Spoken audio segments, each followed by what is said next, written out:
Greetings, family. Sister Shanice in the house. Welcome, welcome to another edition in the series of Sister Shanice shows. Wow, wow, wow. These shows would be absolutely pointless if it wasn't for the fantastic, bombastic guests that, grace our platform. If it wasn't for you, our wonderful audience, it just wouldn't be worth my while, our while, being here. So I want to thank you so much for the support that you give to this channel. To those of you that give us a thumbs up and a like, thank you so much. To the subscribers, thank you so much. For those who are yet to subscribe and thinking about it, hopefully you've now decided to subscribe and join the Sister Shanice Show family. Welcome on board. To those of you who've joined me on Patreon, thank you so much. Much appreciate love the support. Oh, well, family, to those of you who may be new to this channel brings you news, reviews, interviews, and the privilege of being able to host some of the most prolific, awesome, outstanding speakers that we have globally. It's always a privilege and honor to have great speakers come, grace this platform, and present to you, our wonderful audience. So as you come through the door, please drop a message in the chat. Let us know that you're there. Let us know where in the world you are viewing us from. I've got some great news, family. Our guest for today, Dr. Kafusa, is in the house. I'm going to be bringing him backstage in just a couple of seconds. Just want to mention, actually, to those of you who may not be aware, I do have a book that's available on Amazon. It's called King Offa, a Black Anglo-Saxon King of England. Yes, King Offa was an Anglo-Saxon king of Mercia, which was basically England at the time. And he was an awesome, formidable ruler during the Anglo-Saxon era. And I wrote this book because I went to school, college, and university in the UK and didn't know anything about an Anglo-Saxon king of England. So I thought, you know what? If I don't know, there's probably many others out there that don't know. So I've written a book about him, and it turns out that we were the original people of Europe, the original people of England, Ireland, Scotland, and Wales. We have an incredible history in Britain and the British Isles that has just been whitewashed and swept under the carpet. And I want to rise up all the researchers that are out there doing the work. I've pulled a lot of that information together, and you can find it in the book. So to each and every one of you that wants your children to be more aware of the history that they have in Britain and the British Isles, get that book, A Black King of Anglo-Saxon England, by myself, Shanice Lindsay. Okay, without further ado, let me bring our guest for this evening, front of house.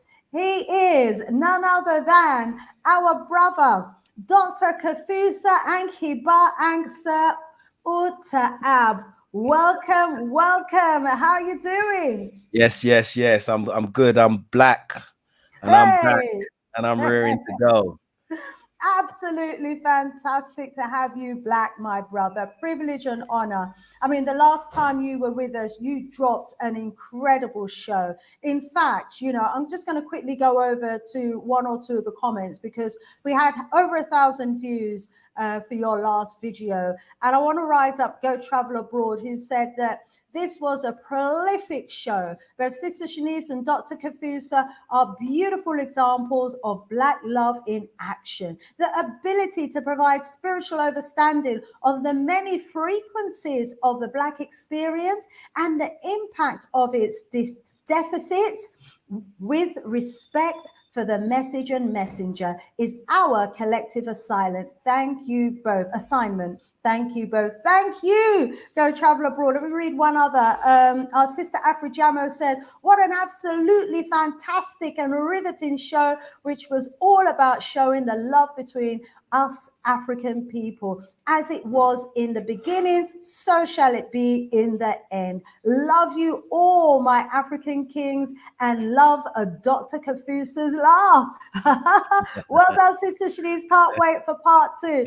Well, you know, we've had to wait for part 2, and we are now here with part 2. And so delighted to have you, Black, my brother. Our wonderful audience is coming through the door. They're already dropping messages in the chat, messages of love, messages of support, letting us know where in the world they're viewing us from. But, you know, before I go over to the messages in the chat, let me just allow you, my brother, to greet our wonderful, wonderful audience.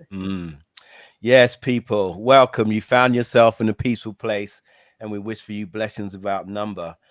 And I was thinking back to when I was younger, and they used to do a show called Quiet Storm in New York. Quiet Storm, they used to call it, and they used to play the slow jams. It was the love hour. Why would I say that when I'm beginning a lecture on buck breaking? I'm saying this because as African people, one of the things that we need to learn is that we need to place more love in the world for each other.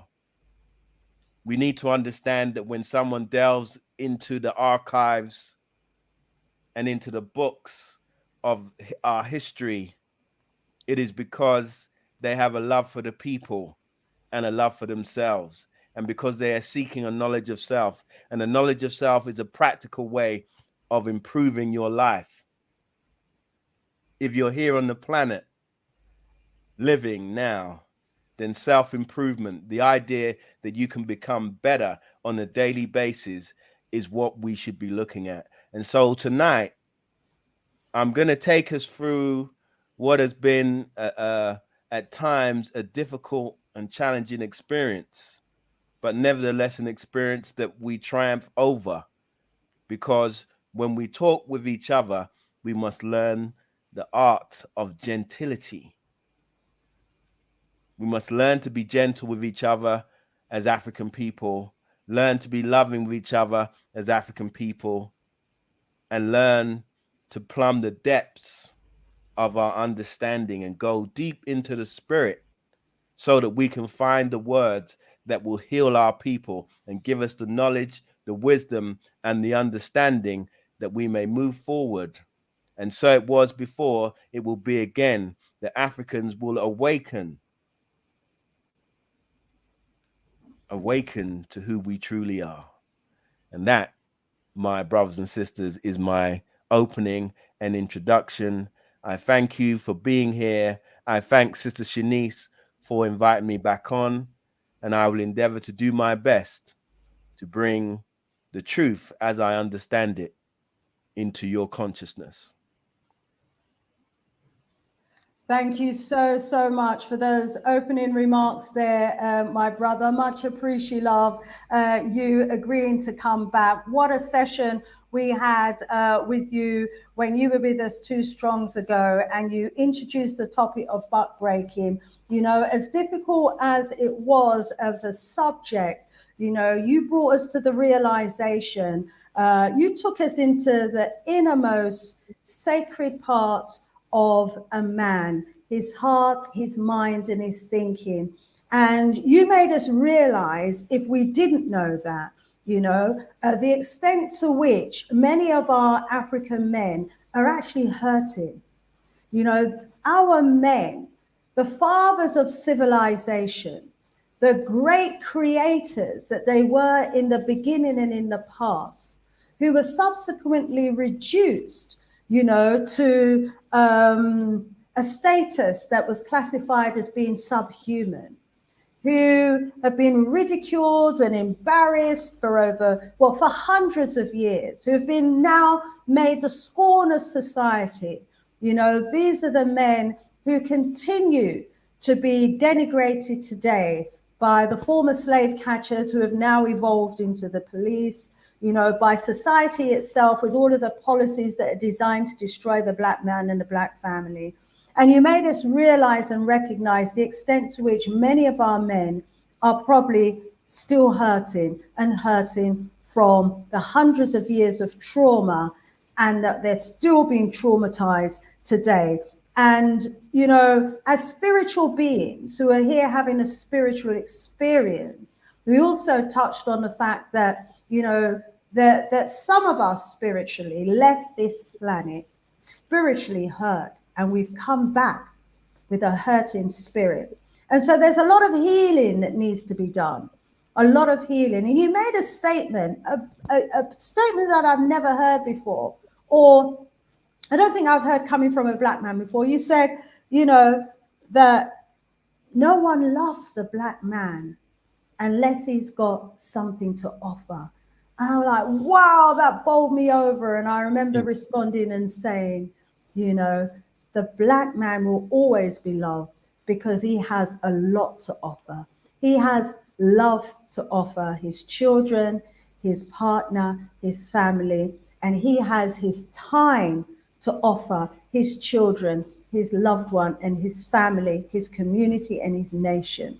Yes, ma'am. And, you know, you can't put a price on love, and you can't put a price on someone's time. It's invaluable because you'll never get back that time. So I want all of our black men out there to know that you are loved, loved, loved, loved, loved, loved.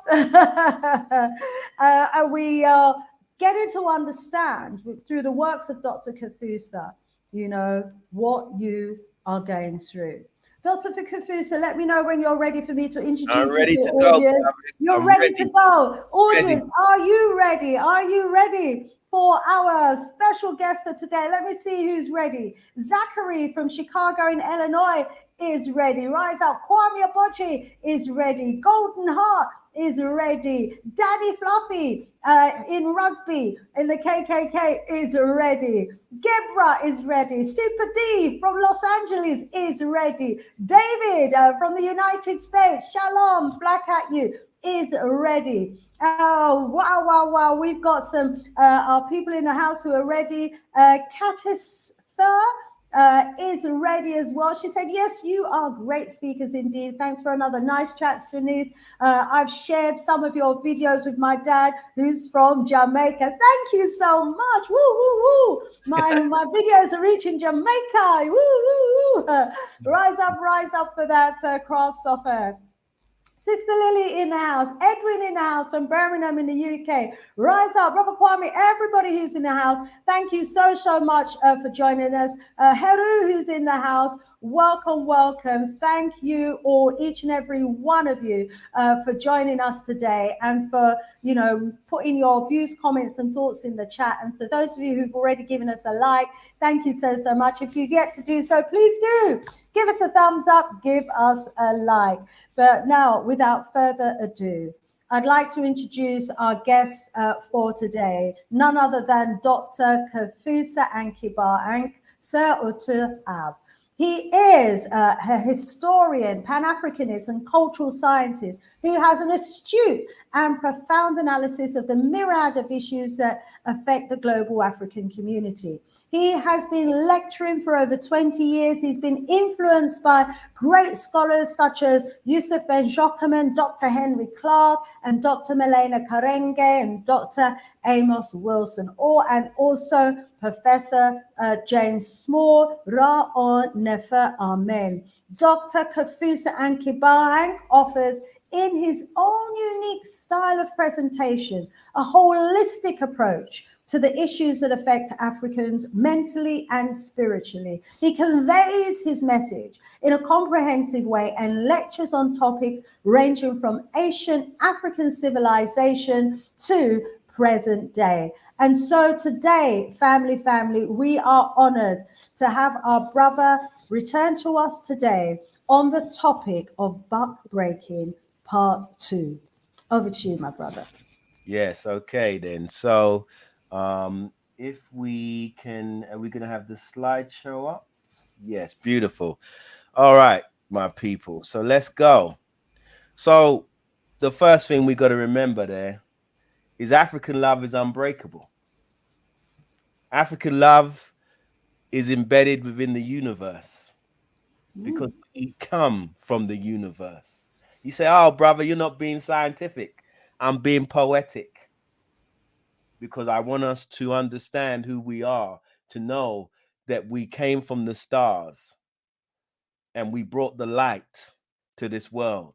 So when we talk about these subjects, always remember we're talking about a fragment of our history, not the entirety of our history. So one of the things that we have to understand, immorality, Jamaican immorality they talk about. But what we don't look at is that Europe created a society that was totally immoral. This is what was stated. Legislation made the African slave, male or female, property, a chattel, no longer a person. In so doing, the concept of the family as a basic social unit was destroyed. The white owner exercised the functions of the father as protector, provider, source of authority, counselor, and model. The natural father was. Is there a way that I can expand this, beloved? Let me see. Ah, yes, I've done it. Thank you. So the natural, the functions of the father as protector, provider, source of authority, counselor, model. So in other words, they destroy our family, then the so-called owner becomes the father figure. The natural father was downgraded to progenitor and the woman from mother to breeder. That is an analysis of what happened in Jamaica. So when people talk about Jamaican immorality and they talk about Jamaican this and Jamaican that, first of all, they're not telling the truth. But secondly, what role did the enslavement of our people play? Now, one of the things that I'm not going to do today is show us graphic images. To constantly see graphic images of African people being brutalized is traumatic. But if you look at this picture, that's why many of us are done with the slave movies. We're not going to any more. We're done. Because we're waiting for the Haitian Revolution. We're waiting for the society called Palmares, a 100-year-old African settlement in Brazil, where they went into the Maroonage and created an African kingdom away from home. We don't want to watch these movies anymore. We want to see the power and the majesty of the African coming out on screen so that we can walk out proudly. Because remember, when people are constantly showing you images of your defeat, it is a form of programming. Never, never underestimate that. So part of what we're going to be talking about today is power. So the powerlessness of the black man, powerlessness that was felt when we witnessed white men sexually abuse any black woman they desired. You see, when Sister Shanice was talking, it was a wonderful thing because the sister was bringing a message back that I had brought in such an important way. But you got to understand, buck breaking can't just be the physical breaking of the African man. What about when the African man had to witness the humiliation and degrading of African women? So it was said here that the sexual abuse of black women created a hostile relationship between black and white men that many say is at the root of all racial conflict today. In other words, people, the concept here is that part of the tension can go all the way back into enslavement. And obviously it plays out in the contemporary context. So racial conflict is something that we've seen. If you are in the UK, you've seen it. If you're in America, you've seen it. If you're in Canada, you've seen it.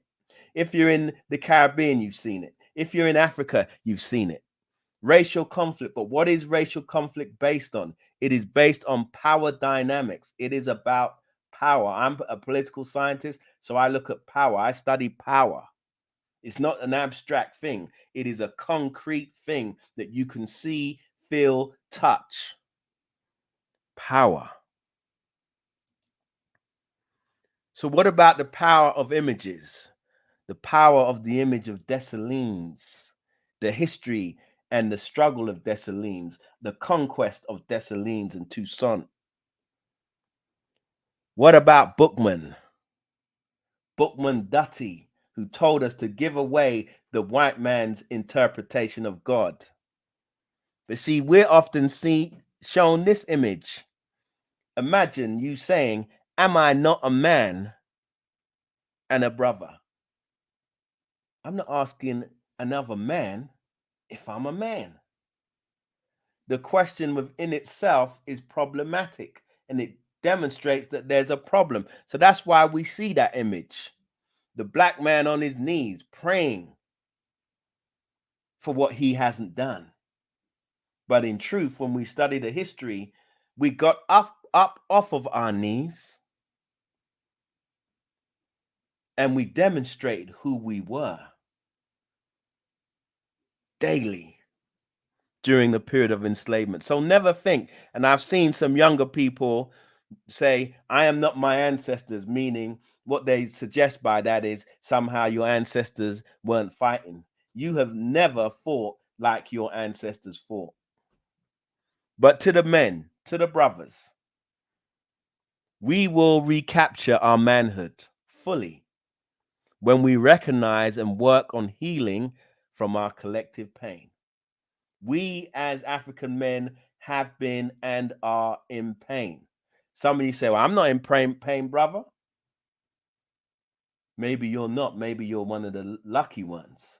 But many of us are. So healing is a central component that undergirds the cultivation of martial energy. We talk about the martial, the Harukti energy, the Ogun energy. And remember, when we talk about martial energy, it is not just expressed in warfare. It is a part of that function that makes you an entrepreneur. Somebody who goes into business needs that energy. You see, when you take away that martial energy, you strip the man of his expansive characteristics and his territorial imperative.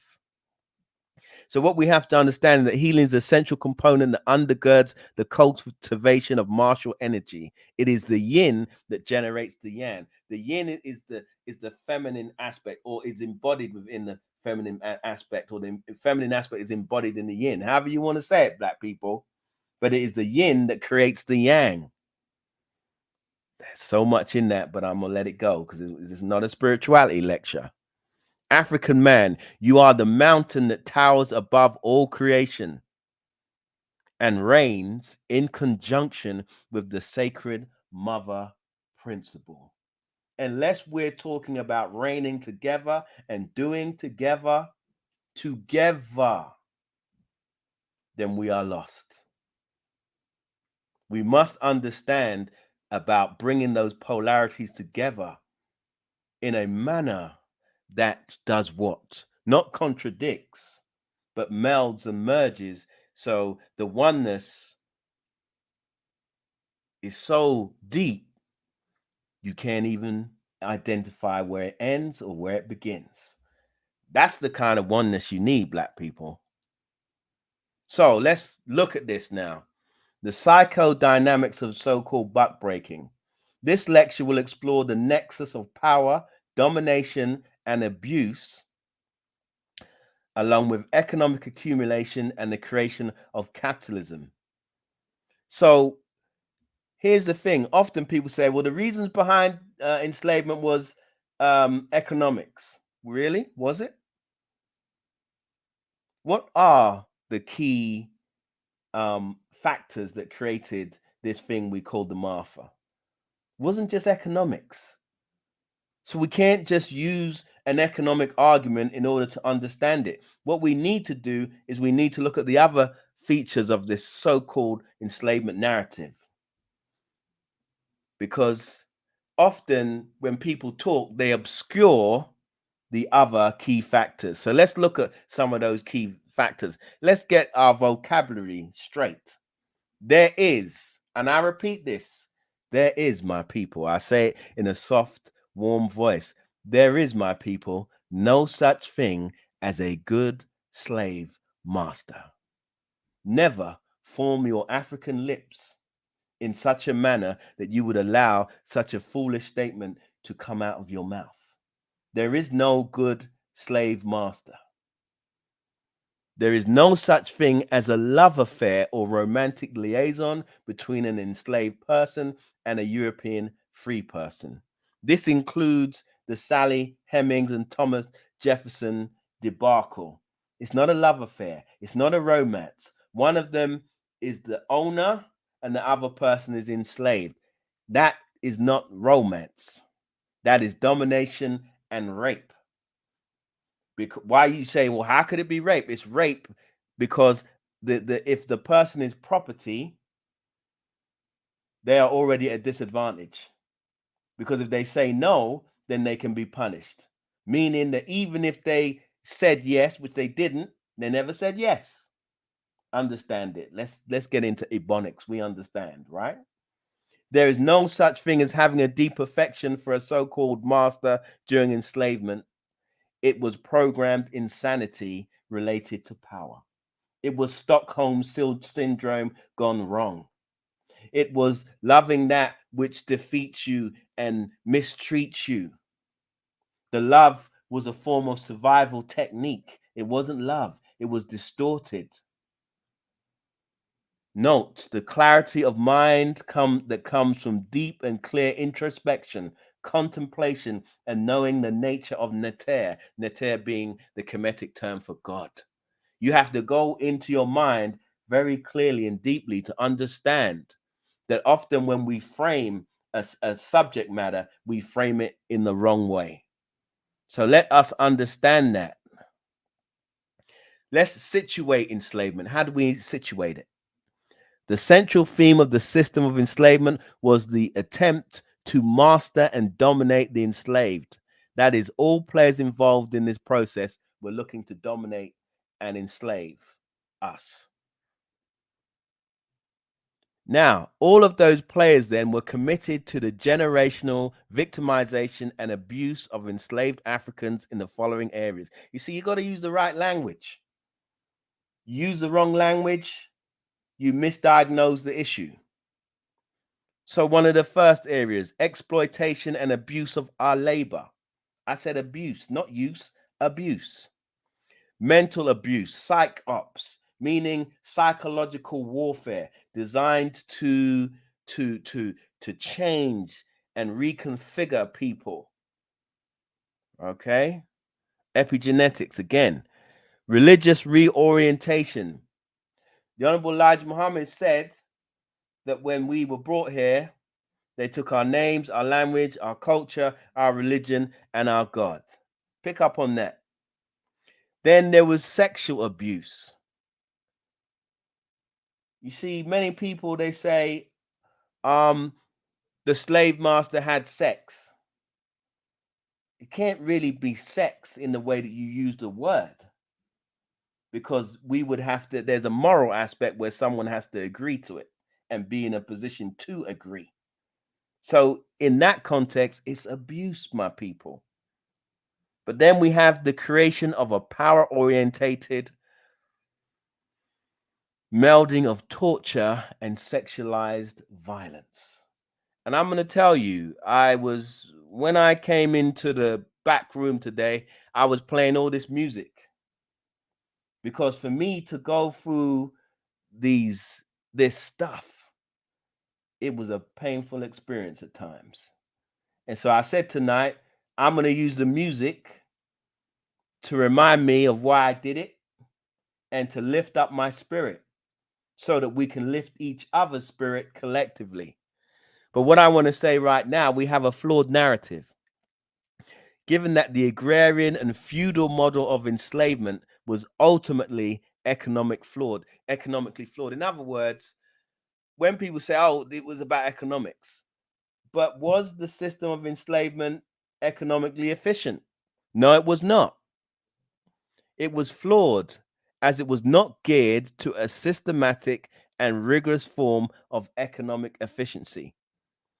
We must question then whether the quest for economic power was always at the forefront of the European system of enslavement. In other words, just saying it was all about economics explains nothing. It was not just about economics. There were other factors playing out in this whole so-called drama.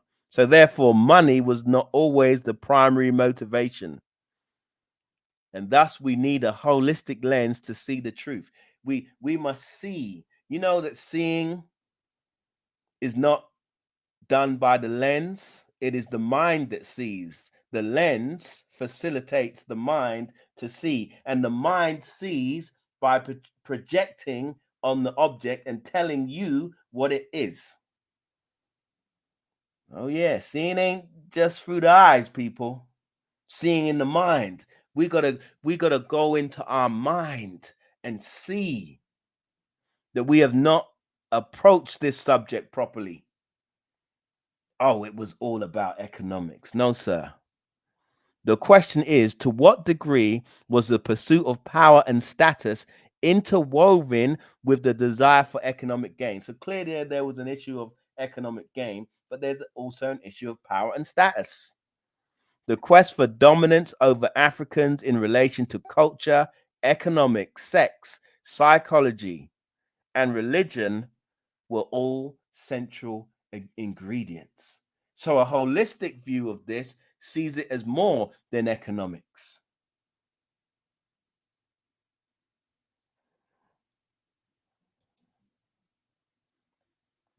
A picture of a plantation from Jamaica. Look upon the thing, man. Look at the thing. Look at it. And allow your genetic memory to see what it was that we've been through. Why do we need to see it, my brother? Because we need to heal from it. Because many of the distorted behaviors that we're carrying within us right now are related back to events that we cannot remember because we didn't experience them as we are now. And our grandparents and their grandparents did not explain what happened. But we have heard the echo of enslavement in the voice of our elders. We have seen the echo of the whip in our elders whose attempts to teach us right from wrong were carved out of a distorted picture that was received during these times. But I want us to talk about the plantation. What is the plantation? Where is it? You say, brother, you just showed it to us. But we know it's deeper than that. Question, where and what is and was the plantation? Where is it?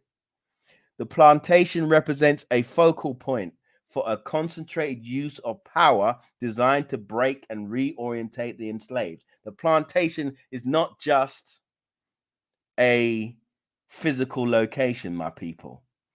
The plantation is and was a geopolitical and economic space that operated within the psychological and pseudo-religious parameters of the African mind. In other words, the plantation was inserted into your mind. You're still on the plantation.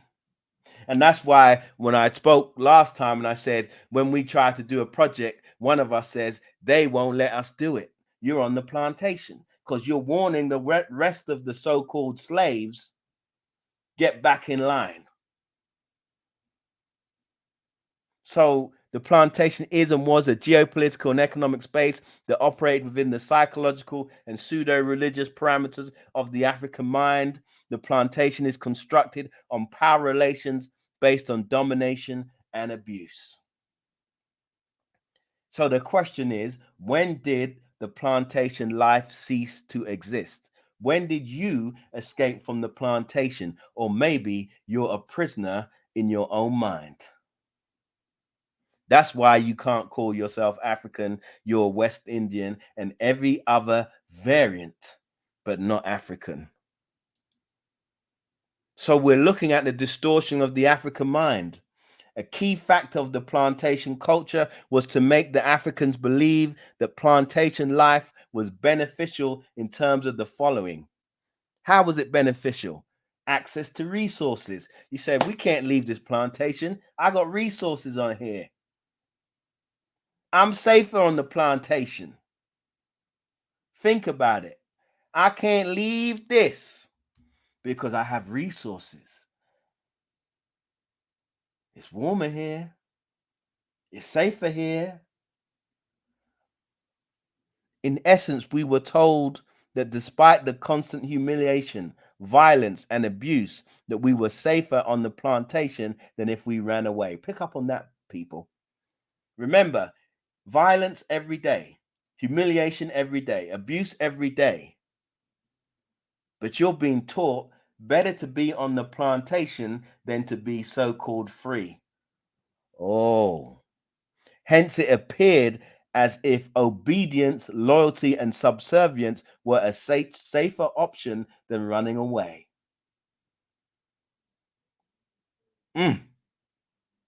So to bow to the power. This is why disobedience and running were met with the maximum and most deadly sadistic force. I was reading today in some parts of Jamaica, I believe it was Westmoreland, they said the ratio was 15-1. 15-1, 15 Africans for one Caucasian. If you've got a 15-1 ratio, how can you be controlled? So therefore, that's telling you the level of violence and psychological, cultural power that was utilized to make you think your numbers counted for nothing.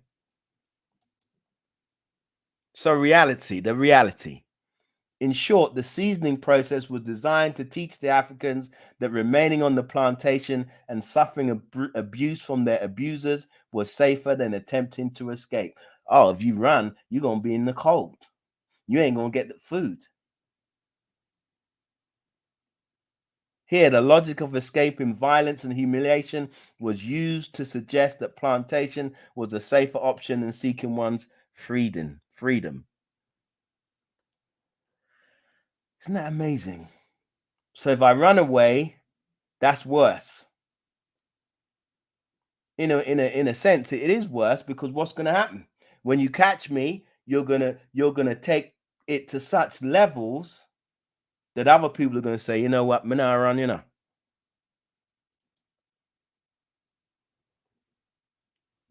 People. I want you to understand then that African criminality was created on these plantations. The African male in particular was seen as criminally insane for the following. If you questioned any European male, any European female or child, that's a criminal act, because you'll see we were property, therefore we had no rights. Thus, if we question or go against the wishes of anyone who's considered to be European, then not only are we engaged in criminal actions, we are also insane. And there was a psychological term that they used in the United States, but I didn't want to get off into that right now. Defending any African from Europeans or their black agents was seen as a criminal act, punishable. The unlawful use of the master's property, including the black woman and his or her children. So again, for the African man, he then has to, at some point, adhere to the notion that it is unlawful for him to engage with the African woman or the African children in a way that differs with the master's wishes. That's unlawful. You can't do it.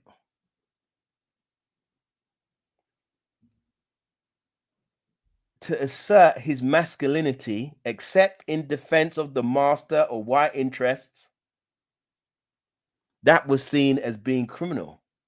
Thus, buck breaking was embedded into the cultural and legal systems of the Western Hemisphere.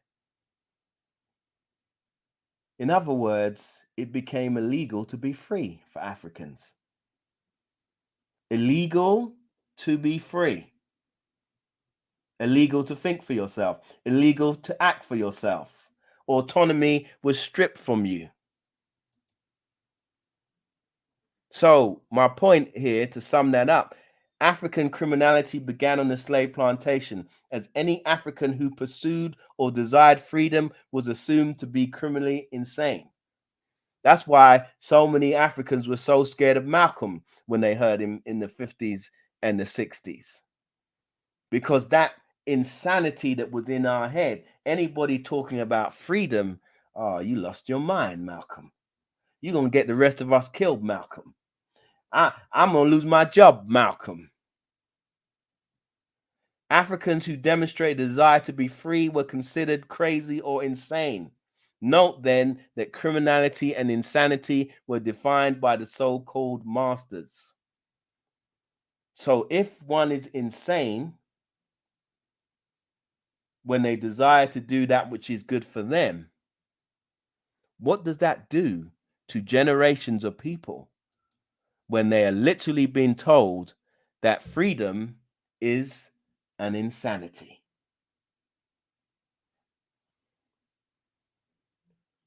One of the key factors of the enslavement system was constant monitoring.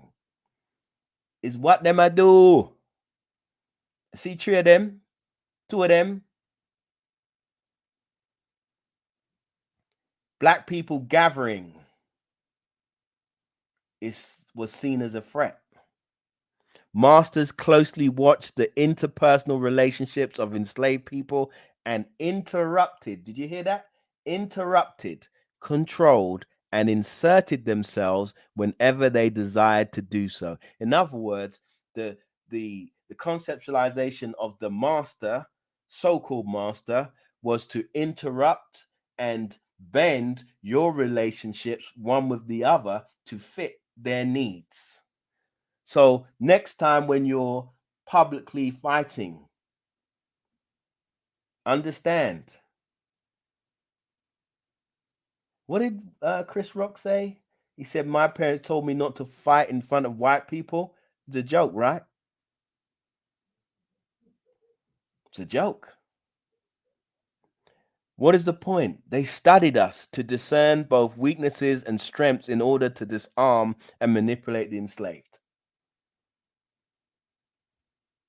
The art of divide and conquer. If you are outnumbered, then you must learn how to divide. Now, the key thing to understand is all of this is for both public or private consumption. Buck breaking then represents any action designed to control Black masculinity and the autonomy of the African male via the following things. What are the tools of buck breaking? Humiliation. Humiliation rituals for Black men in particular, to demonstrate you are not in charge, nigger. But of course, we can take those words back and change them and make them something else, right? Humiliation, pain, sexual abuse, psychocultural and psychological abuse, embedding the word Black in the language to such a point that every time you say the word Black, it means dirty, dark, soiled. It has a negative connotation. Economic retardation, making sure that you don't have the capacity to control your economics. Reduction of our defensive capabilities, making sure you can't defend yourself. You see, in the 1960s, Dr. King was radical until Malcolm came. And then all of a sudden, they like King better. Denial of privileges or assumed possessions. I'll take away your privileges. If you understand jail culture, you'll see that this talk of privileges or assumed possessions is all part of jail culture. And there's a reason why. So what were the humiliation rituals? And remember, I'm doing this non-visually and I'm not going into detail. Castration and mutilation of the African male was frequent. As I'm reading the books, I see that African men, African women, African children were made to walk around semi-naked on the plantations. The men said that they could hardly obscure their privates. The women couldn't obscure themselves either. Stripped naked when punished to make people feel more vulnerable. Then I read in a book where a free African woman was accosted by a group of European American men, and they took a gun to the head of an enslaved black man and they forced him to have relations with that sister. Now, here's the thing that you got to understand. When you do things like that, you damage both parties and you create a conflict within them. Then you have black men forced to rape each other. Then they had what were called quadroon balls, and I'm going to explain this in a second. A quadroon, I believe in the United States they had 16 up to 16 shades of blackness. The concept was the lighter it was, the better you were, according to that system, right? But the quadroon balls, meaning women who were of very light complexion, they had quadroon balls in New Orleans where white men would go to solicit African women. Of course, black men weren't there. What is this doing? It is humiliating. It is designed to break the man down. It is designed to teach him he has no choice. He should give up. He should not resist against the overwhelming force. But guess what, African people? It never worked because we never stopped resisting. And in truth, the reason why enslavement ended was not because of abolitionists.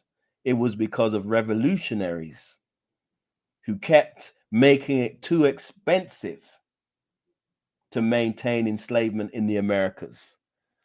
I'm telling you, black people, we have not done the research. So a couple of years ago, I came across this man, Thomas Thistlewood, from Lancashire, up north in England. And he became an overseer of a sugar plantation called Egypt in Westmoreland, Jamaica. His diary listed over 3,852 acts of rape with over 138 African women. Now, you see, that's why my definition of so-called buck breaking is not the beating or the raping of the man. Buck breaking is embedded in the whole system. But then there was another thing that he did called the derby,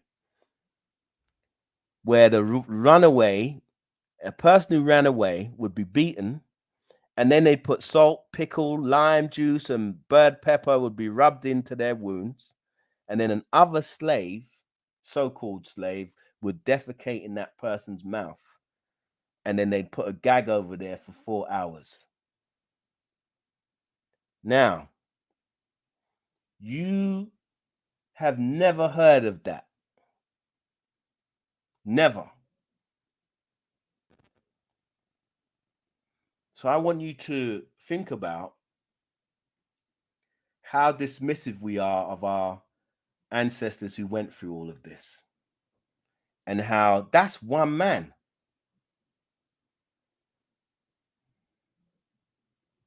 Thomas Thistlewood. Living openly with slave or free mulatto concubines brought no social condemnation. White men were expected to have sex with black women, whether black women wanted sex or not. And you see, one of the things is that when you read these books, and they're not written by us, the language is so casual because there's no empathy. This is just straight facts. Deal with it. You see, when people write books about us, it's straight facts, deal with it. No empathy. But when they talk about other groups, they request empathy and sensitivity. And that's why we got to be sensitive one to the other. We got to show the love. We got to do the love. We got to bring back the memories of the people that lived through this so that we could live. We've got to celebrate their ability to make it through so that we could be here today. That's a celebration, people. But what I just said with that, my question to you is, if African men are witnessing this, how does this impact on their sense of masculinity? And that's why it was so important what Sister Shanice said at the beginning.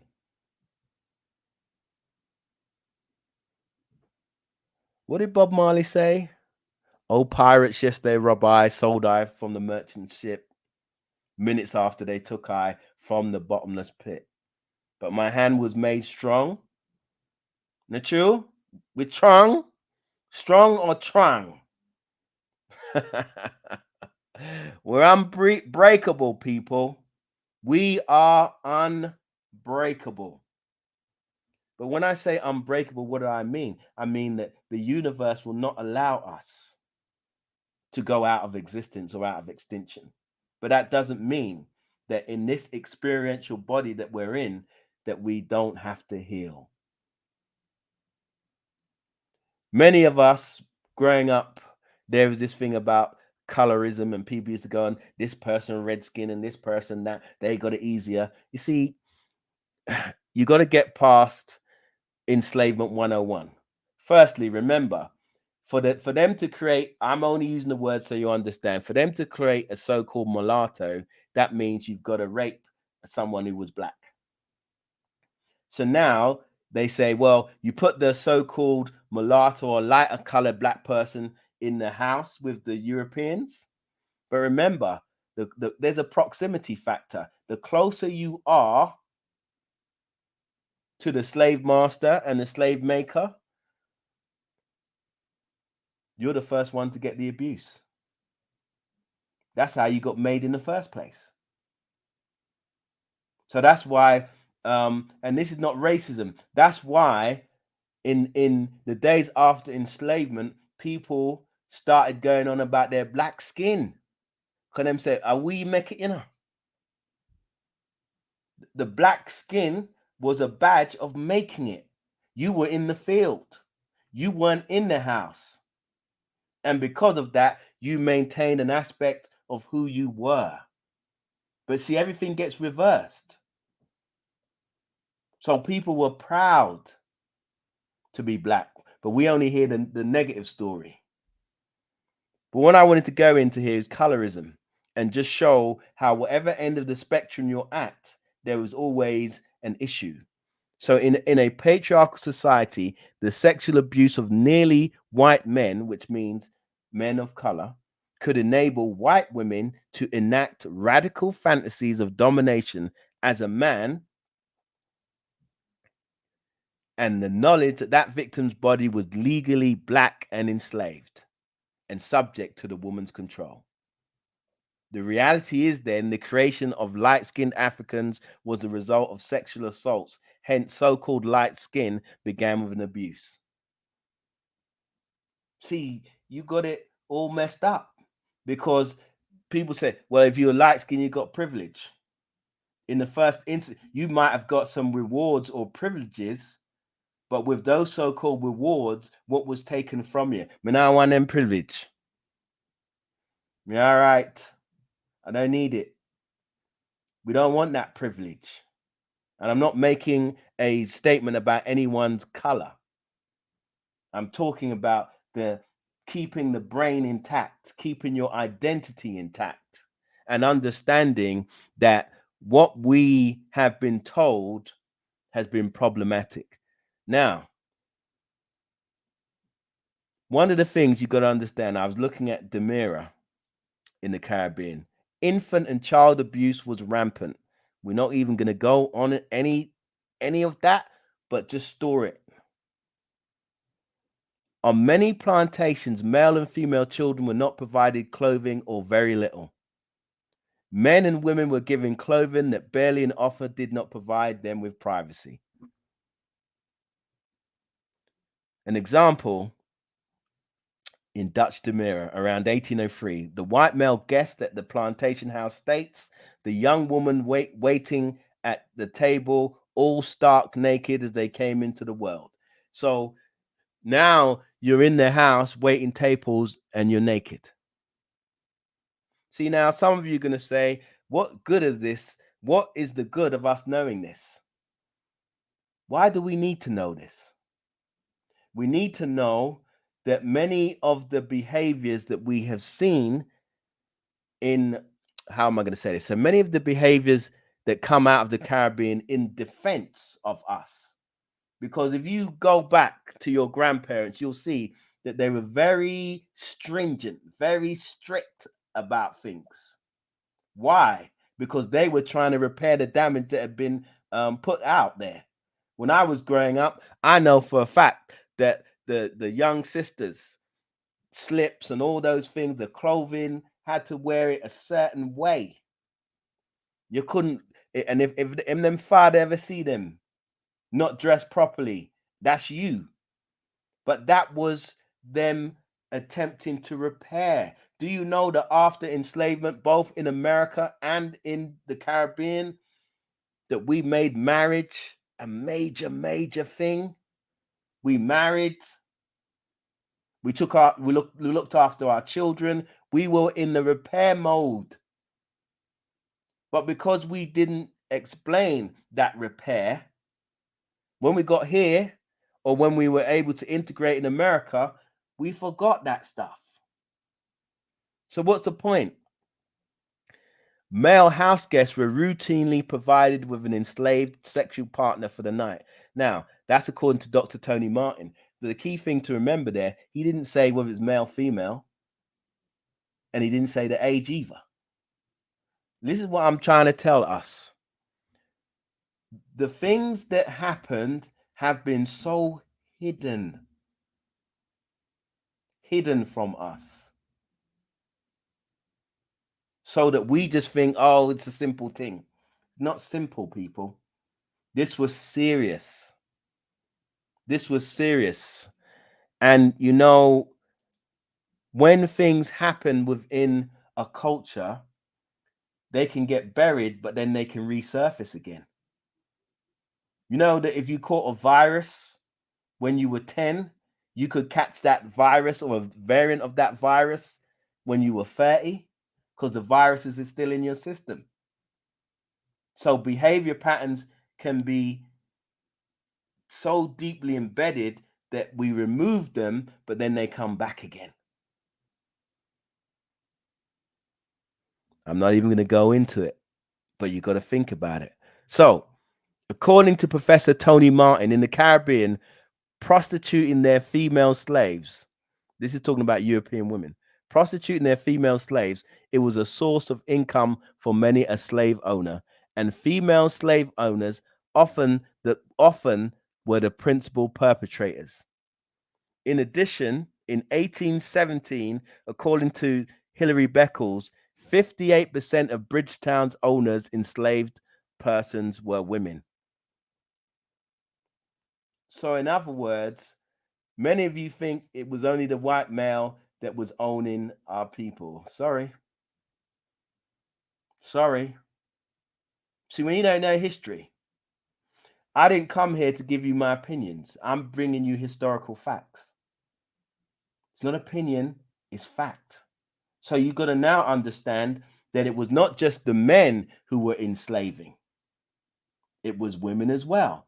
But then they say, oh, but women are the fairer sex. In this context, not here. No, the same behavior. He said they owned 54% of the enslaved in Bridgetown. These facts lead Beckles to surmise that many black women suffered their greatest degree of social exploitation at the hands of white women. Where have you ever read that? And how does this interplay in regard to the relationships between black women and white women? Or are we all just friends? Oh, you see, you unearth. That's why I have to dig deep into the mud. So we must puncture all illusions. Here's a sister who wrote this book. They were her property. They were her property, not his property, her property. Let's pick up on this. I say we're asleep. They were her property. White women as slave owners in the American South. Stephanie E. Jones Rogers, UC Berkeley, associate professor, expands our understanding of American slavery and the 19th century slave market with an investigation into the role of the white woman in the slave economy. She found that they were active participants and they profited from it and were as brutal as the men. An African-American sister, academic, professor of history. That's why I keep saying we don't come here to deal with opinions. We come here to deal with scholarship. We are bringing scholarship that needs to be respected. We're not talking race. We're talking scholarship. That is important because if we're ever going to get reparations, we need to bring scholarship, not opinions, not anger. We got to bring the story and bring it out correctly. And we must get rid of the fallacies.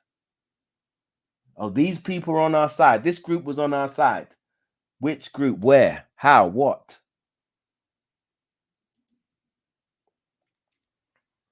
Now, pick up on this. And this is an excellent book you should all buy by Professor Tony Martin. It's one of my go-tos when I'm studying this area. You all don't know how many books I've had to look at and how much I've had to cram into this short piece. But Professor Tony Martin said there was often a sexual imbalance in the enslaved population. This is in the Caribbean, right? With men outnumbering women, plus the large-scale resort of white men to black women could mean a shortage of women for enslaved men. Cuban Esteban, I won't say his other name because we can't say it, said that as a result, enslaved males often had to resign themselves to life without women or turn to homosexuality. You see, my people? And then after that, there's a statement where he says, the older people and those who still maintain their African consciousness were anti that. I'm not going into that, but I'm just trying to show you this is what genetic manipulation. This is cultural manipulation. You think this is some little thing? You don't want to respect what happened to those who came before us? No, man, I'm here to uplift them. I'm here to awaken their memory. I'm here to remember that without them, I could not be. Without them, I could not be. And I am forever indebted to those people whose names you can't even call. So, economic manipulation. Masters denied men the ability to provide necessities. So, one of the ways you break the man is to ensure he doesn't have economic capabilities. And I know some of you are going to say, you're making an excuse, brother. Check the history books. So the masters took the role of supplying food and shelter. See, remember, I said that in I didn't say it, but in the book that I quoted in the beginning, it said that the owners become like the father figure, right? So now you see the father figure. I go to them. I depend on them. Whoever makes you dependent, Amos Wilson said this. He said, whoever provides the economic provision for the woman becomes her husband psychologically.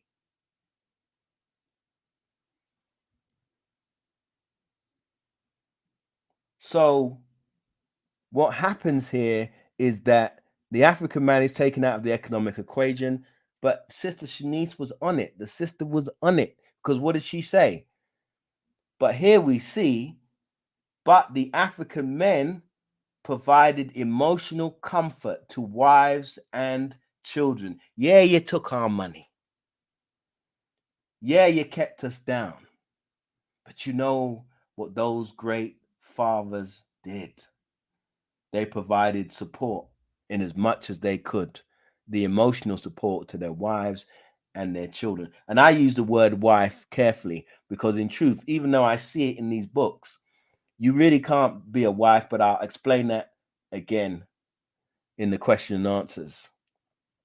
In short, the control over the distribution and possession of resources was an intricate part of the buck breaking mechanism. In other words, if you want to break a man, you tell men that part of who you are is a provider. Now, some of you, I haven't got time to go into this, but I'm just letting you know that the system of provision that we're talking about, that wasn't in Africa.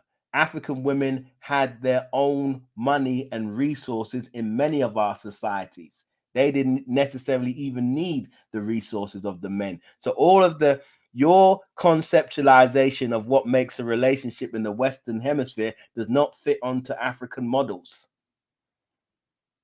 It wasn't about who, because what you're not understanding that in the Western patriarchal system, whoever earns and has the money has all the rights and control over everybody else. Is that what anyone wants? We never had those systems, but that's another lecture. Hence, unemployment of African men and the results feed into the emasculation process, because provision was reserved for the so-called master class. So please, black people, when you talk about buck breaking, don't come with merely some physical, this is what they did to us. That's just a part of it. The mind and the spirit is inherently more powerful than the body. Right? When a person dies, the body's still there, but you can't find the spirit. So the body is the outer part, but the spirit, that part that keeps it alive and energizes it, is key. But I wanted to look at this article that you can find on the internet. And I thought it was interesting because it gives a definition of buck breaking that's merely physical. It's not enough. What does this sister say? She says, this form of sexual abuse was very popular in the Caribbean. Now, if it was very popular in the Caribbean, how comes the books that I read from the Caribbean don't mention it? I'll come back to that. And it involved white supremacist and slave owners. So I didn't write this now. Sister wrote it.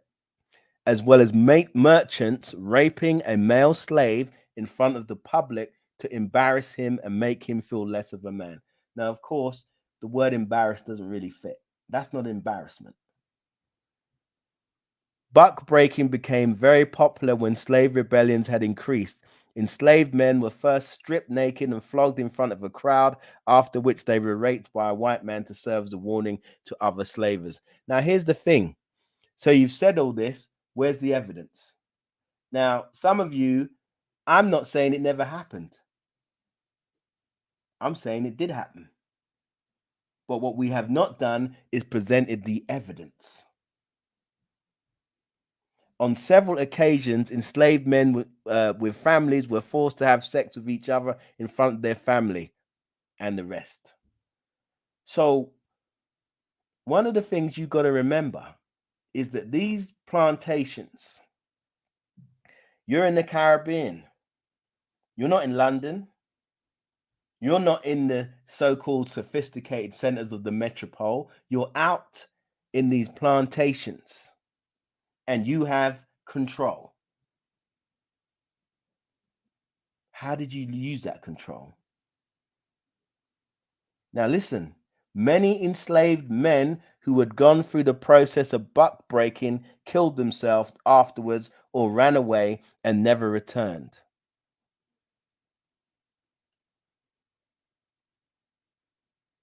You see, but then somebody says in prisons, rape has become part of the culture. Then someone says, well, the men wear their trousers down, indicating that they're available. Then it becomes a fashion. Where did that fashion come from? Well, if you study it, you'll know where it came from. You see, history repeats itself, people. History repeats itself if you don't learn the lesson. You just thinking people wearing their pants down is a fashion symbol. It was not a fashion symbol in jail, it was a symbol of domination and power.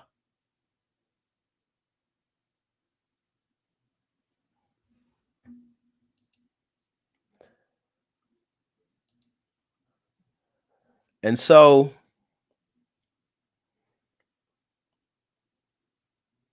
I could have gone way deeper, but that was not my desire. What I want us to see is number one, we know very little of our history, and that many of the Caribbean scholars who are writing about enslavement are too embarrassed to include elements that they think will make us look bad. Can't make us look bad because we didn't do it.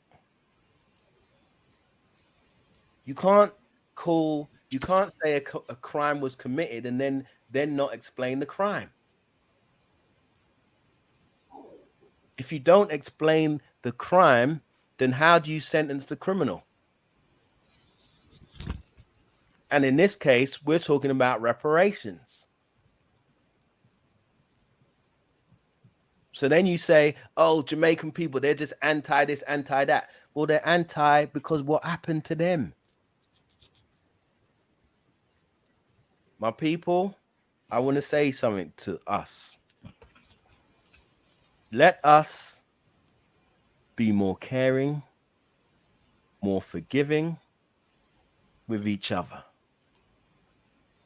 Because at one point during the system of enslavement, they said it was cheaper to bring new Africans as opposed to breeding them.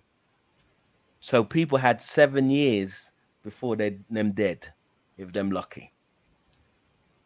So the point that I want us to understand is that when we don't know the history, we can repeat it. When we try to avoid it, and I understand it, because I said to Sister Shanice, I'm not touching this subject. My next subject is going to be African spirituality.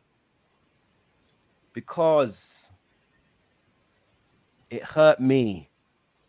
I dropped some tears, man, this week. I don't mind saying I'm a man. I dropped some tears. And whoever said about syphilis is 100 correct. 100 and beyond 100. But anyway, I was watching Roots. I decided to watch Roots. And Roots ain't, it doesn't go, it's not that graphic. But then I looked now at LeVar Burton, who was playing Kunta Kinte, and I realized he was a little boy. And I'm watching the scene with him and the guy fiddler, Louis Gossett Jr., and he's going to run. and he's telling him they're going to come after you. And he holds a young boy to his chest and he's crying, but he's trying to be the man to help him, to fortify him so he can go on and escape. And it dawned on me that as a grown man, what would I have said to the 18-year-old boy who was trying to escape from the plantation, who still had it in his heart for freedom? What would I have said? What would I have done? Who would I have been? Would I have made it even one day in those situations? So I say to you, as much as I didn't enjoy doing this, it is required that we put this on the map historically and culturally so that we raise the name of our ancestors and tell people never again. Never again will we allow ourselves to be lulled into a confused state where we have no understanding of the very nature and the depth of what was done to us, because we are going to heal the coming generations. We're going to teach them what we didn't know, and we're going to show and prove that we are the first, we are the last, and we're never last because we just are. And that's it, my people. So that was my lecture for today. I didn't make it too long. I did make it strong because we're strong and beautiful people. And let us give a second for the children that are not born yet, that will be born into a world where Africans are rebuilding our cultural and spiritual identity. Amen. Rise up, Ashe, Ashe, Ashe, oh. Wow, wow, wow. Dr. Kafusa, Ankh, we thank you for that presentation. As painful as it was, you know, it's a presentation that all of us need to watch. We all need to digest, and we all need to understand the rawality of what our ancestors went through. I think it's Jamaican Junko said, I am my ancestor. I've actually got that here in my notes as well. We are our ancestors reincarnated. Teach What it. you described is what we went through. It's what Teach. our ancestors who Teach. survived plantations actually went through. That trauma and everything that was witnessed on those plantations is in our DNA. Teach it, I my sister. have the DNA of my parents, who had the Teach it. DNA of their parents, Teach. whose parents had the DNA of their parents, all the way back to the Yes, ma'am. plantation.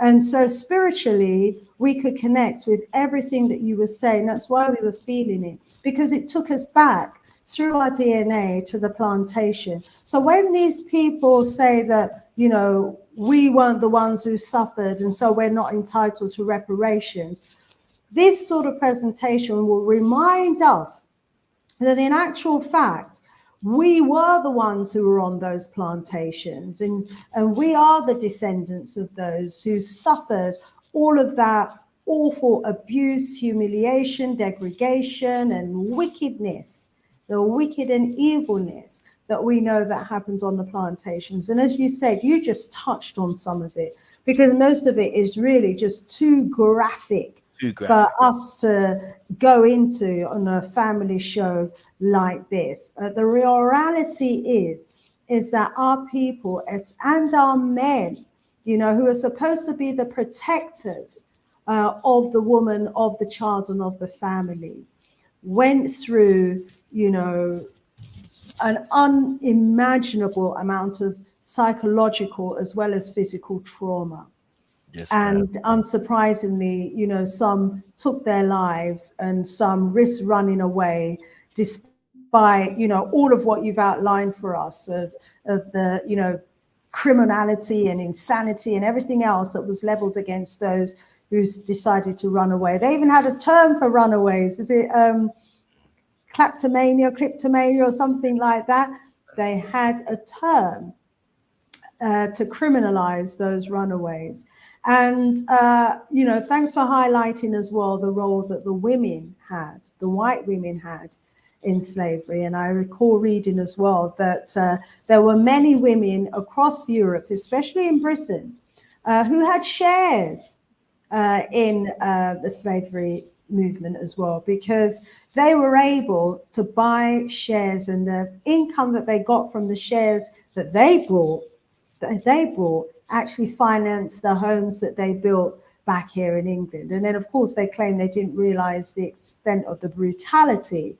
But, nevertheless, it was a system that gave them and brought them all considerable wealth. And so, even through to today, you can imagine now why we understand more after watching your presentation and listening to it.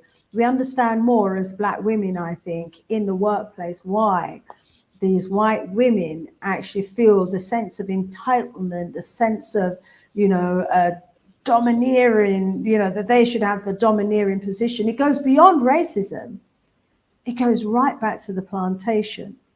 It goes right back to their knowledge of the fact that they used to own us. They used to control us. They used to be able to whip us. They used to be able to defecate in our mouths if they wanted to. How gross is that? How gross is that? And so we need to remember the role of the white women. There was even a piece of legislation that I came across that had to be put in place, because the greatest percentage of deaths amongst enslaved Africans, especially children, was being committed by the woman, was being committed by the white woman. So they had to put a legislation in place to protect the white woman from herself.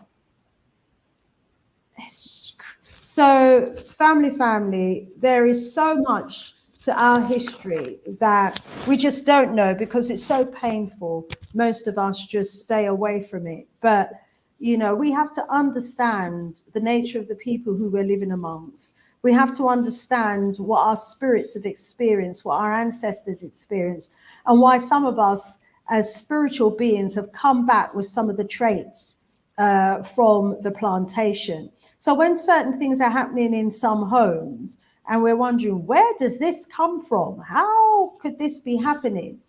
And when we say, this is the behavior of the slave plantation, and then someone will say, but that was 300-400 years ago. That can't be happening now. This lecture makes us realize that spiritually, it's in our DNA, and there hasn't been the healing, hence why it's still happening. Yes, ma'am. Yes, ma'am. Let me bring you in again, and then let me allow you to pick up on some of the comments in the chat as well, my brother. Thank you to everybody in the chat. Dr. Kafusa. So one of the things that I loved what you said, beloved, you said, when people say it never happened to you.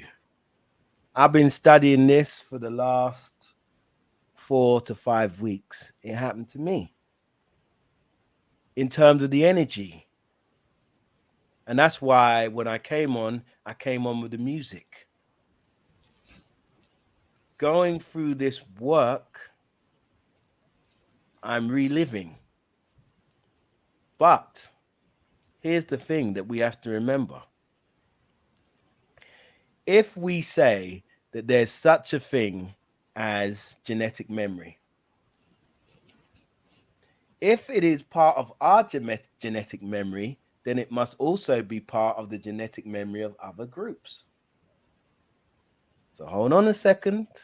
So when we look at the searching of Black people, Black children disproportionately, going to jail disproportionately, these things, we say the school to prison pipeline. When you go to prison, you get put in bondage. Bondage is derived from enslavement.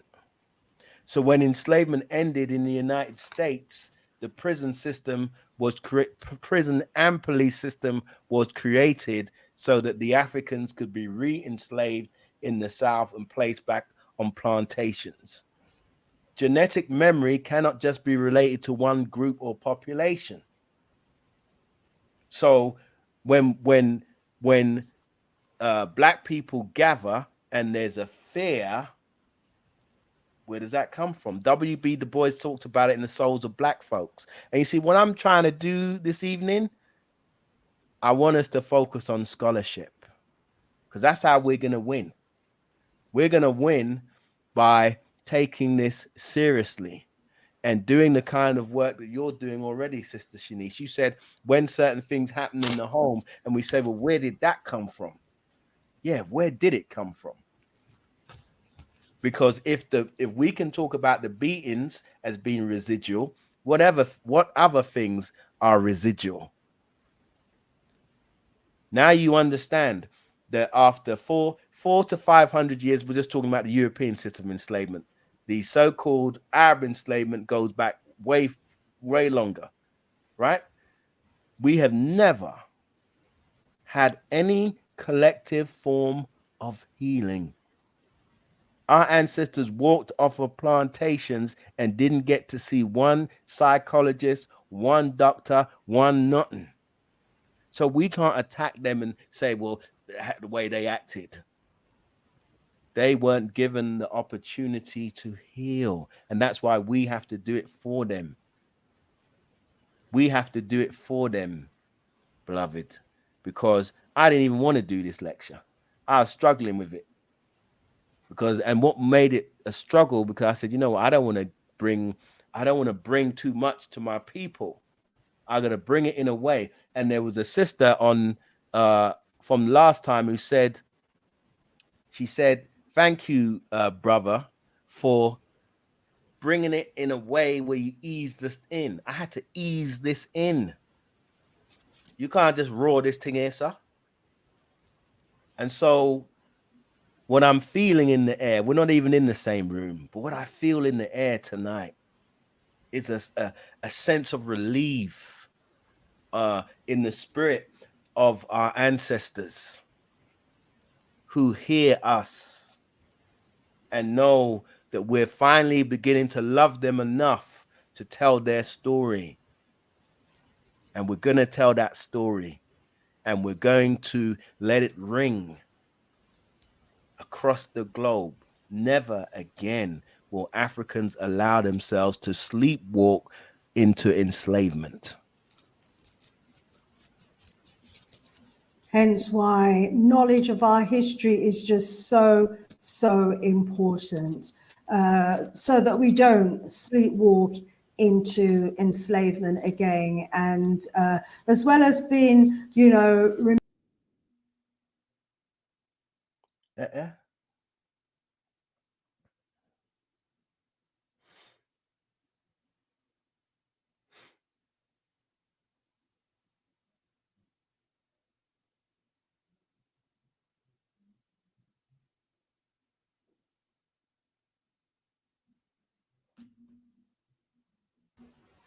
apologies. You come back. I accidentally removed myself. Listen, if anything like that happens, Dr. Kafusa, just carry on. Okay, I didn't know they could hear me or not. Okay, no problem. Yeah, just carry on. No problem. Me have it. Apologies for that, family. Apologies for that interruption. What was I saying? I don't know now. I was so. Oh, I lost it. But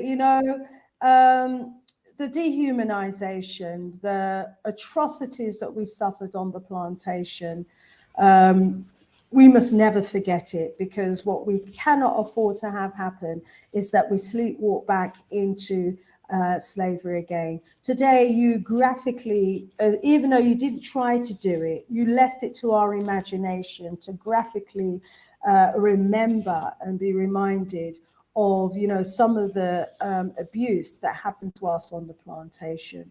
And then I think we need another session to remind ourselves of how it happened, how we got ourselves to the situation where we became enslaved on the plantation. That's a whole series of lecture in its own right. But, we need to be reminded of where we went wrong and how it was that we ended up where we ended up. We talked about,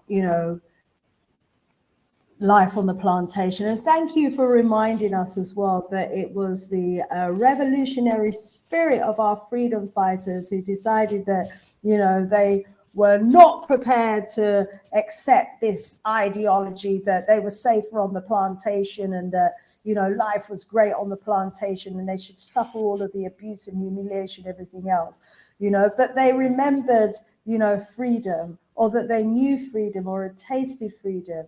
And so, there's a show in itself to remember the the late great ancestors of ours and their revolutionary spirit that freed us. Because had it not been for those revolutions on the plantations, had it not been for those who decided that they were not prepared to listen, to the dictate of those wicked, evil monsters on the plantations, but to run away and to form armies and come back and attack and free the people. Had it not been for those who decided that they were going to make slavery economically impossible, then we might still have been enslaved until today, because our freedom was only achieved before a few generations ago, about Teach. 3-4 generations ago.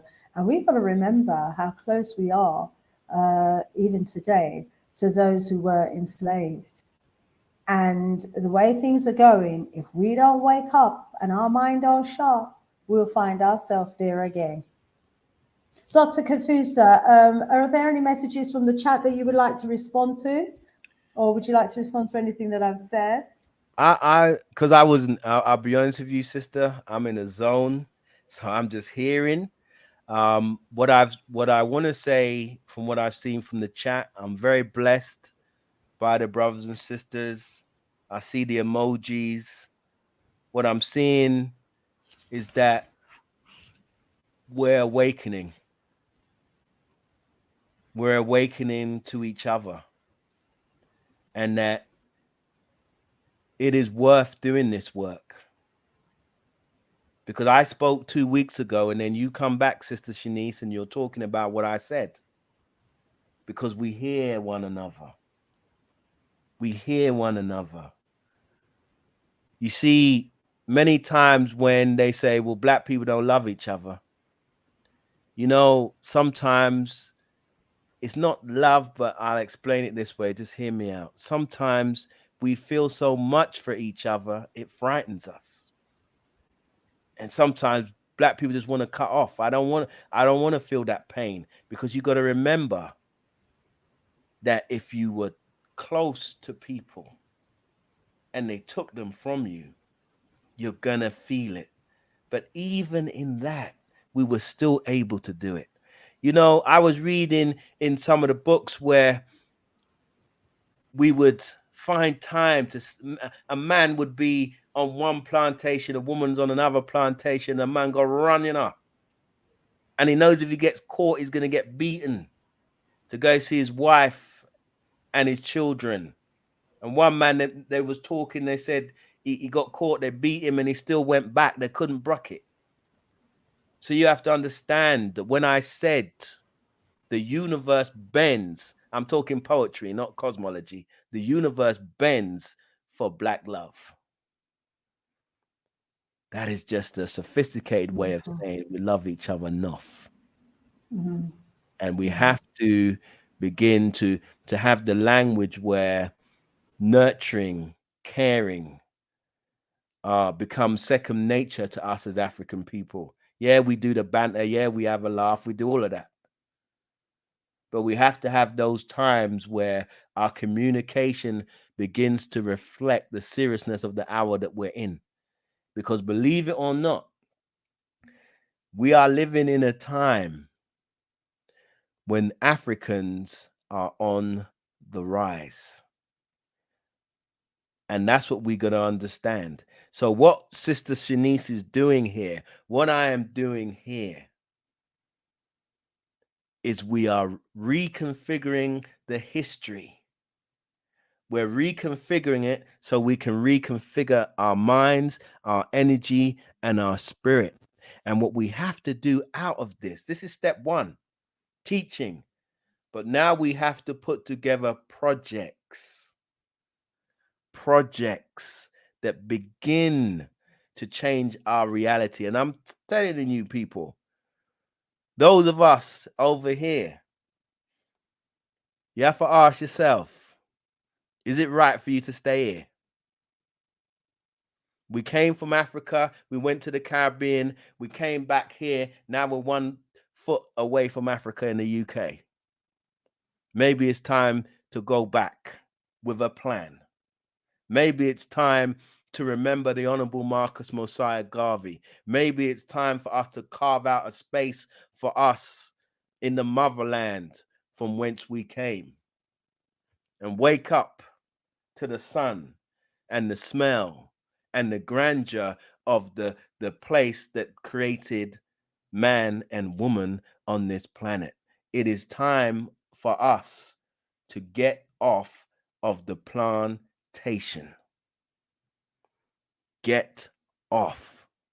Meaning now we have to go into self-determination, not against anyone, but for us.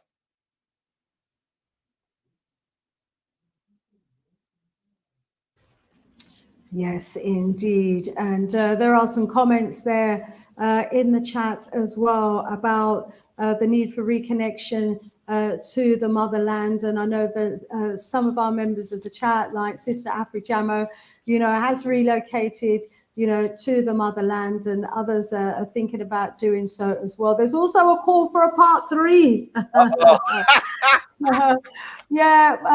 few people in the chat are calling for a part 3. Right. And, to include the fact that we were removed from the motherland as well. And that in itself was a heavy burden, must have been a heavy and traumatic burden. And our ancestors would have been carrying, some of that burden. And we must remember as well from, the recent history that we're uncovering, that many of us were also cleared from places like England, Ireland, Scotland, and Wales as well. There were many Africans who populated the British Isles, who were also shipped down to the Caribbean and the Americas as well.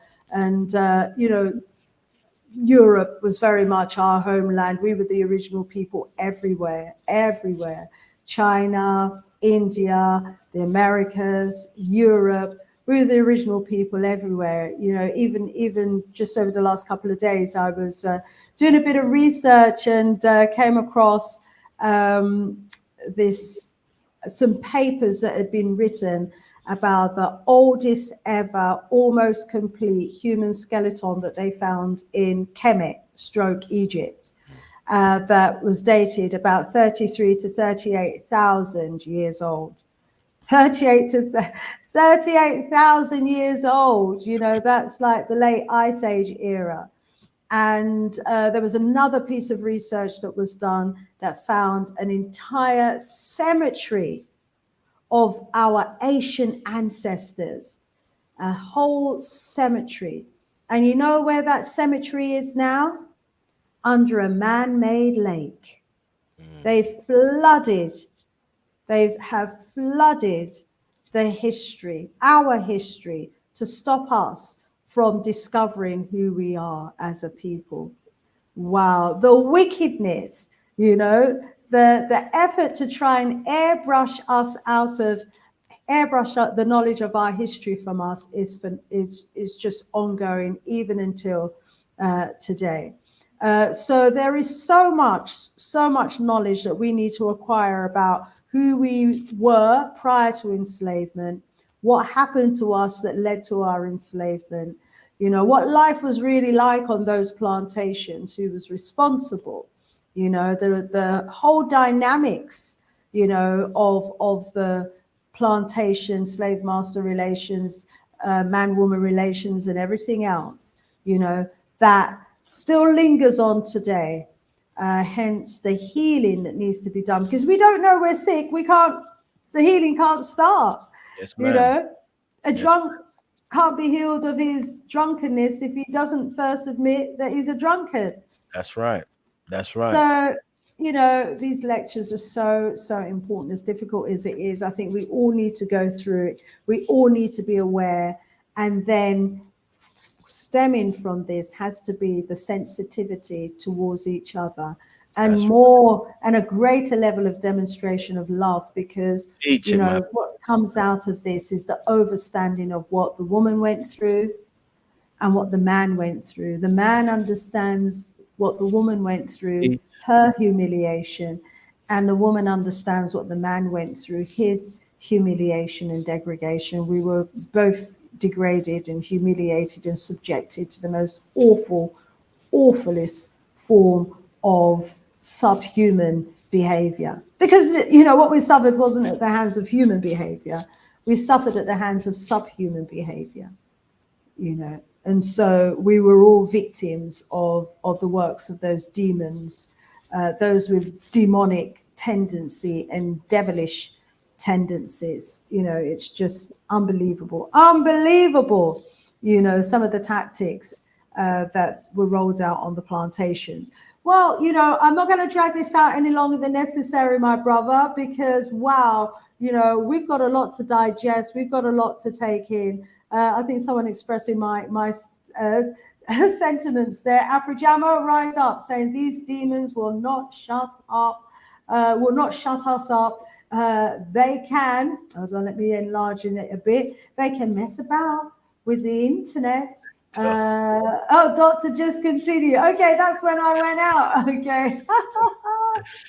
Yeah, no, that was me. You know, my Sister, accident. But when yeah, you're ready, I just want to add something when you're ready, of course. yeah, go ahead, my brother. Go Okay, ahead. so I wanted to say this has been a complete honor for me. I'm humbled. I'm humbled because as a child, I always wondered where a certain amount of anger came from. But as I've grown spiritually to understand that this is not our first time here, and you believe it or you don't, it's up to you.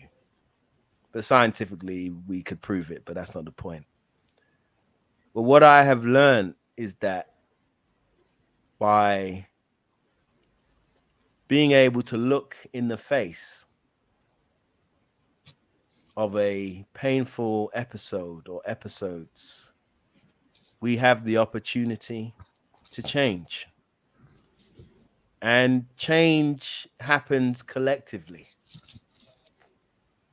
We get better together or we get sick together. And many of us carry viruses that make the people that we interact with sick. But now we have to inoculate. And the inoculation comes from a knowledge of self and history, and then the right healing protocols, understanding how the body works and how it functions, and understanding that if you hear a negative story and you are not prepared for it, it can damage you. What was that saying? Six sticks and stones may break my bones, but words will never hurt me. Lie them a tell. Mm-hmm. Because the Mm-hmm. words that we have seen written in history books have hurt our Mm-hmm. consciousness to the extent that sometimes for me to explain my pain to you, sister, I got to learn to say it in a way that doesn't damage you. For you to explain your pain to me, you don't want to damage me. And so this is why in ancient Kemet, we mastered words, we mastered sounds, because a voice is a tool. It is something that can heal or it can hurt. So one of the things that we have to now really pay attention to is that when we interact in these arenas, as you're doing on this show, my beloved sister, we as African centered people, we must set the stage for a new level of African consciousness. This ain't the manosphere. This ain't the black man and black woman attacking each other. This is the African man and the African woman learning about family, learning that Sister Shanice could be related to me. You don't even know who your relatives are. So the next time when you're talking to another African, remember, you don't know who they be. And if their behavior and actions speak to you of family, then demonstrate that. Because one of the reasons why Africans found themselves in enslavement was because we became complacent and that we were too busy fighting against each other and not paying attention to what we should have been paying attention. So I say to you humbly, I've been very blessed to be on this platform today and to give a word. And for me, this has been one of the best lectures I've ever given. Not because it was the longest, not because it delved deepest, but because it was the hardest for me. It was hard not to come on here streaming tears of what I've read. But I made it because I had a sister and I have brothers and sisters on here who are just sending out the good energy. And even though I've never met any of you, we can feel the energy. So I say, Dwana Tir, thank God for what I have been given today, because I was given, not me giving, I was given and then I gave. So we all shared with each other.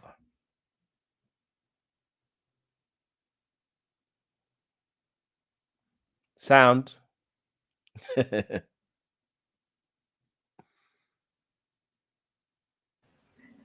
Yeah, it would help if I took myself off mute. Well, thank you so, so much, Dr. Kafusa. It has been an absolute privilege and honor having you on this platform. Another phenomenal presentation, one that got to the soul and the spirit and the heart of us as a people. We now need to make the words from this presentation resonate in our minds and help to shape who we become in the future. This has got to make us realize, all of us, that we need healing. We need to heal at an individual level and at a collective level as well. And, our healing is now, and the process of healing is critical, absolutely critical.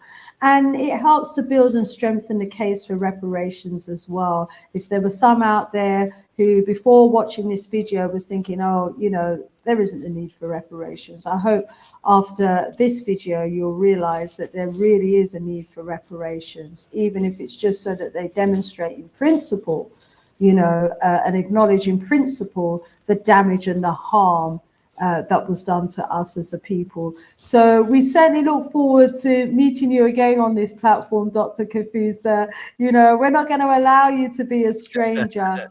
Okay. Phenomenal works. I see profound, prolific, and other words like that to describe your presentation today. And I have to ditto and echo those sentiments. To everyone in the chat, thank you so much for your comments. I posted as many of them as I could as we were going along. Thank you so much. More love, more strength to each and every one of you. Please do kindly, each of you, share the video, share the story of what's happened to us. Our brother has put it together in a factual way. He's provided references and sources as well, so that you can go away and do your own research. And, this is information, as difficult as it is. I can't even say to swallow after, listening to this presentation, but as difficult as it is, to absorb this presentation, it's information we all need to have and we all need to know. Why? Because we need to ensure that it never, ever happens to us or our people again. So stay strong and stay powerful. If you're not already a Patreon subscriber, please do join me on Patreon. You can do so for as little as £3 a month. Hopefully you think I'm worth at least £3 a month. Anyway, yeah, please do join us there. Dr. Kafusa, more love, more strength, more voodoo power to you. To everyone in the chat, more strength, more Vudun power to each and every one of you. And I look forward to you joining me again next strong. Stay strong and powerful. Oh, also very quickly, just to mention, please do join me on abibitumi.com. abibitumi.com is basically a black-owned social media platform. It's got all the bells and whistles, similar to YouTube, similar to Facebook. I've set up an Abibitumi account. Please do go over there, set up your own Abibitumi account as well. Join me, follow me. I'm going to be at some point doing some of my presentations on the Abibitumi platform, because I want to get, as many of us as possible, to be supporting that platform. So make sure you get yourself registered at Abibitumi, because, I really want you to be joining me and my lectures and my special guests on that platform as well. Next strong, I will, let me see if I've got if I'm able to do so, I can give you a quick glimpse. Yes, I should be able to do this. I'll give you a quick glimpse of my Abibitumi page, just so that you've got the spelling of it, etc. Okay. Let me just see if I can quickly do this, family. Let's see if I can share the screen. It's asking me want to share slides. Let me try. Let me see if it's that one. No, it's not slides. Okay, it should just say share screen, but video, camera, extra video. Yeah, here we go, share screen. Right. Let me see if I can do this, family. Go to my Abibitumi page that I've just set up. And there is one lecture there already, family. Oh my gosh, I had the opportunity, family, of interviewing, add to stream. Here it is. I had the opportunity of interviewing a great Pan-Africanist. He is Obenfu Obadeli Bakari Kabon, Nana Kwame Pepe Dete I. And he is a world-renowned master linguist, scholar, and architect. He is the architect of Abibitumi, and it's the largest Black-owned social media network on the planet at the moment. And so I was honored to interview him.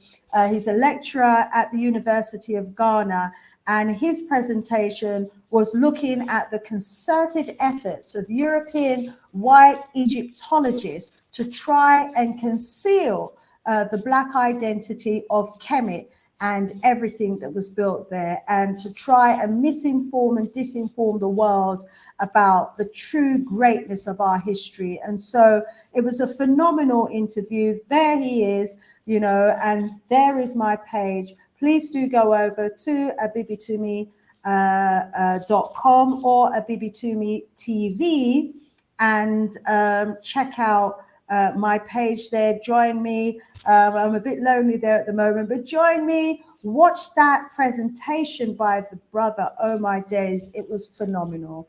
It was phenomenal. Okay, well, let me leave it there. My brother, Dr. Kafusa, thank you one more time. More love, more strength to everybody. Let me allow you to say goodbye to the audience. All right, my people. Peace. Peace and love. We're out of here for now, family. Stay strong and powerful, and share. Thank you. See you next strong.